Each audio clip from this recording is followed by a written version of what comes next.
6 men have just been charged with conspiracy to murder in connection with a plot to blow up buses and subway cars in London during the summer of 2005. The 6 would-be suicide bombers charged are Mukhtar Saeed Abraham, Ramzi Mohammed, Yassin Omar, Manfu Asaidu, Adel Yahya, and Hussein Usman. Since their capture, the big question for Scotland Yard has been, what exactly is it that links these 6 individuals? What common denominator motivated this seemingly random group of young men? It is puzzling, isn't it?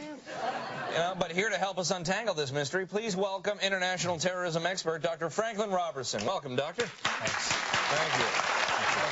Good to be here. I got to tell you, you know what this case reminds me of, Doc? A more successful bombing attack in London during July of 2005. You mean the suicide bombings carried out by Mohammed Sadiq Khan, Shazir Tanwir, Abdullah Shazid Jamal, and Hasbib Hussein, Kurt? I believe that was them, yes. Now, weren't the 2 cases kind of similar? Similar. In what way? I don't know. Maybe both involved buses, subways, suicide bombers? You know, Kurt, it's tempting to try to concoct these conspiracy theories to explain these incidents, but most of those just don't hold water. But, I mean, it could be a conspiracy, couldn't it? I mean, like last August when 10 people were arrested in London for trying to blow up those U.S.-bound airplanes. Yes. You mean Ahmad, Abdullah Ali, Tanvir Hussein, Umar Islam, Arafat Wahid Khan, Assad Ali Sawar, Adam Khatib, Ibrahim Savant, Wahid Zaman, Qasar Ali, and Moran Hussein? It does sound like that, yeah. But, Doctor, you can't tell me those guys didn't have anything in common, I mean, besides a desire to blow things up? Well, if you say so, Kurt, and what might that be? Okay, well, let's see. Were they all young males? No, one was a woman. All right, that's a dead end. Okay, well, how about this? Were they all from the same hometown? No, they were all from different London suburbs. Not so easy, is it, Kurt? No. Did any of them have eating disorders? Those can make you crazy. Okay.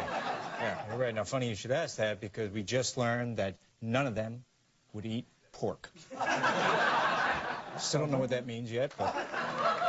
Okay. Well, how about this? Were they all going by their original names?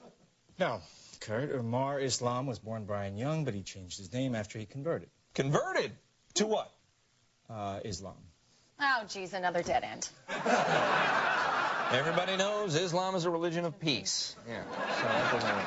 Oh, look, we've spent thousands of hours studying this, and frankly, we're stumped. Well, Doc, you know, you're the expert, and I guess if there were something that linked Mukhtar Saeed Abraham, Ramzi Mohammed, Yassin Omar, Manfu Asaidu, Adel Yahya, and Hussein Usman... Or for that matter, Mohammed Sadiq Khan, Shazir Tanwir, Abdullah Shazid Jamal, and Hasbib Hussein. Yeah, if they had anything linking them, you would have discovered it by now. That's right. Right. No, we would have. So in the meantime, why don't you just let the detective work be done by the detectives? You got it. Thanks for joining us today, Dr. Robertson. Thank you very much. Thank you. That's the stuff. That's our show for this week. I'm Kurt McNally. And I'm Jennifer Lang. Thanks for watching the Half Hour News Hour.